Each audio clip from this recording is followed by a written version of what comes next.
Cuba ha tenido pocos presidentes y al menos en los últimos 100 años una muy escasa cultura democrática. Hoy el contexto es diferente y frente a la posibilidad de un cambio en la isla comienzan a sonar nombres, hay encuestas e incluso estamos presenciando lanzamientos de partidos políticos. Hay dudas razonables y muchos cuestionamientos. De esto hablamos hoy. Hola, les saluda Alejandro Marcano Santelli y esto es Sin Filtro por Univista TV.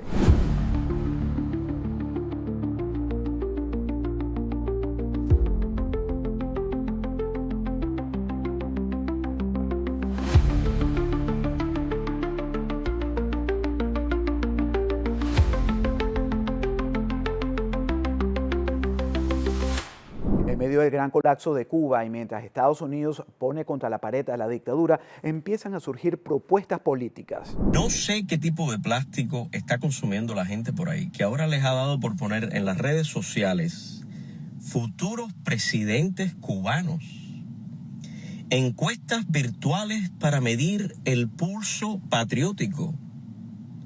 Sí, porque la fiebre es tan fuerte que ya para muchos el final está ahí. Se van y aparecen los demás. Y los escenarios imaginarios, casi surrealistas, llueven.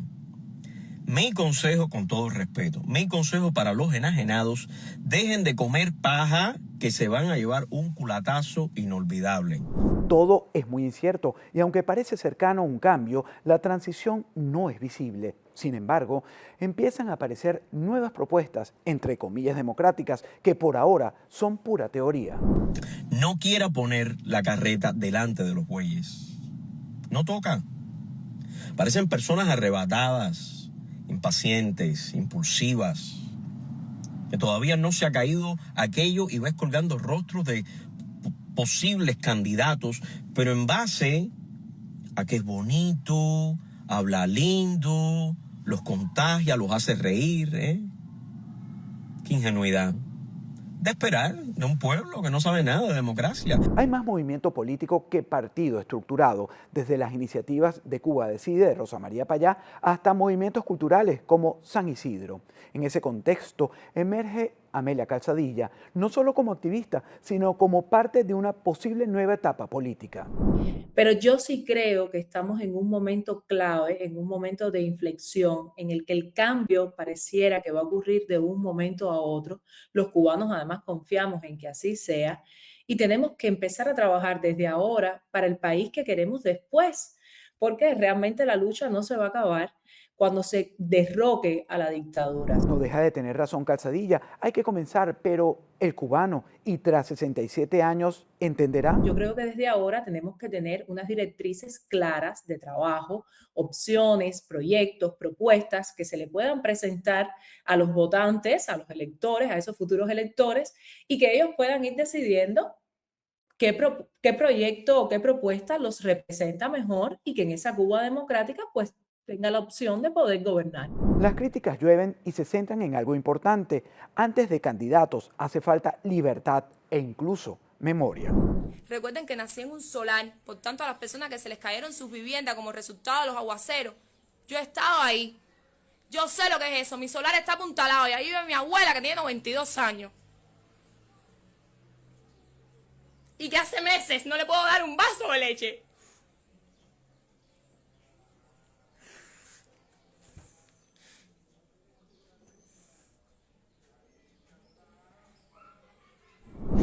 Esta emergente clase política y el activismo lo que deberían es, en mi opinión, de concentrar sus esfuerzos en mostrar unidad estratégica con un primer objetivo de derribo de la tiranía. Y luego ya habrá espacio para las contiendas políticas, para que los ciudadanos voten por la opción que consideren mejor, que represente sus intereses.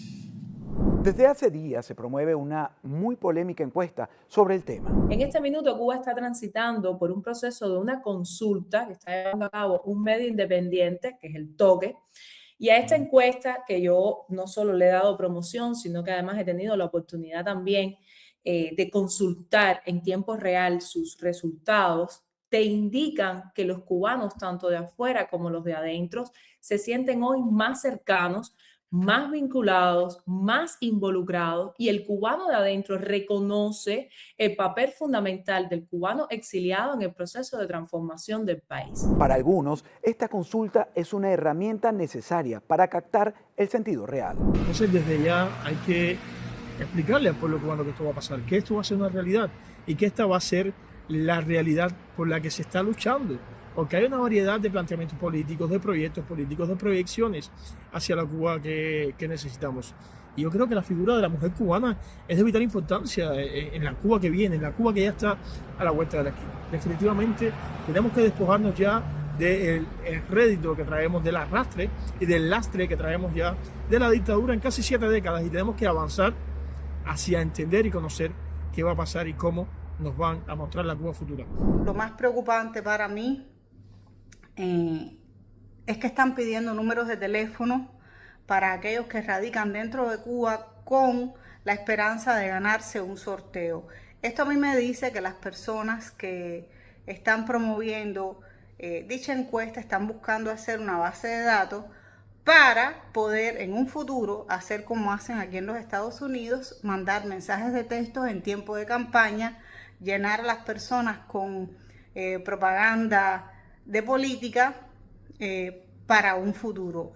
Yo no recomiendo a ningún cubano dar su número de teléfono si está dentro de Cuba, porque no creo que la libertad venga de esta manera a través de una encuesta.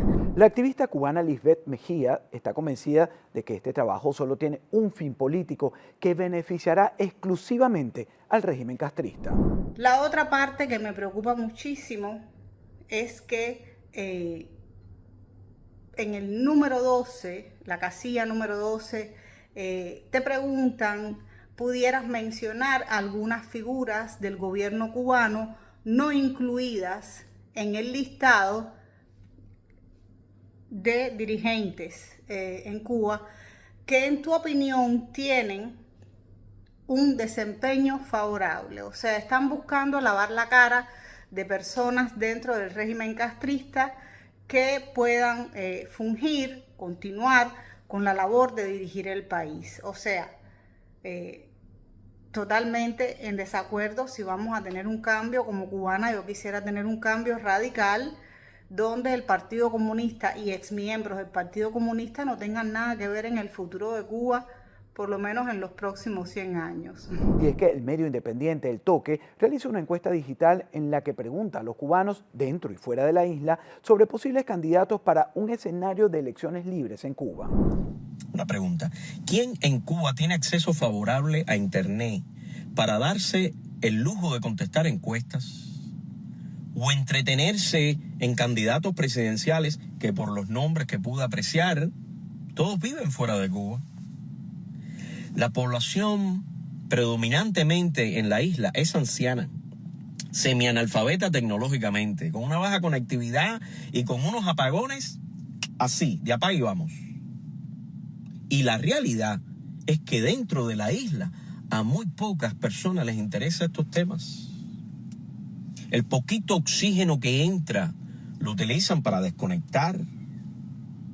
Cada cual es libre de postularse para el mayoral de la finquita, pero cada candidatura virtual lo que despierta son personas a favor y personas en contra, que es normal en una democracia, pero que no conviene ahora, porque el adversario es la dictadura más vieja que ha tenido este hemisferio, y mientras el dinosaurio siga allí, la misión esencial consiste en unir todas las sensibilidades para extinguirlo.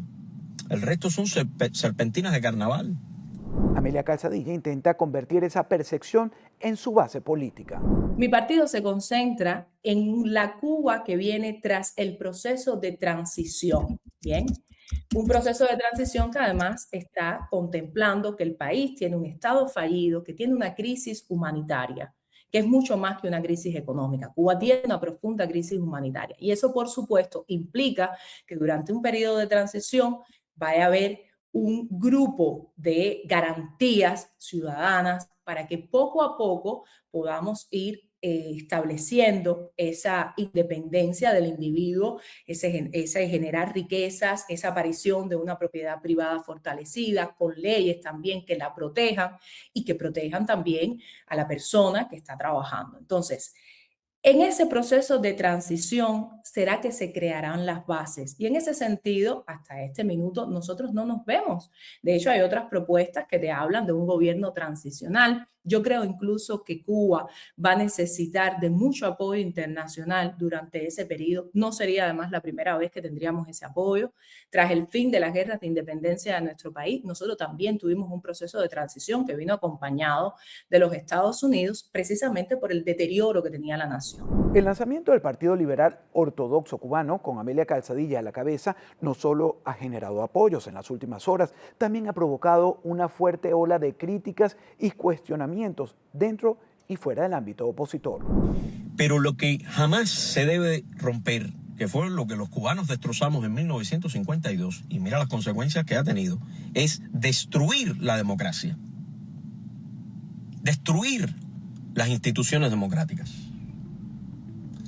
La democracia siempre te va a dar una oportunidad, un nuevo empezar.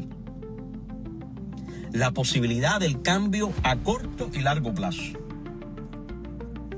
¿La tenemos en Cuba? ¿Existe? Vamos a construirla primero y luego que vengan las fantasías.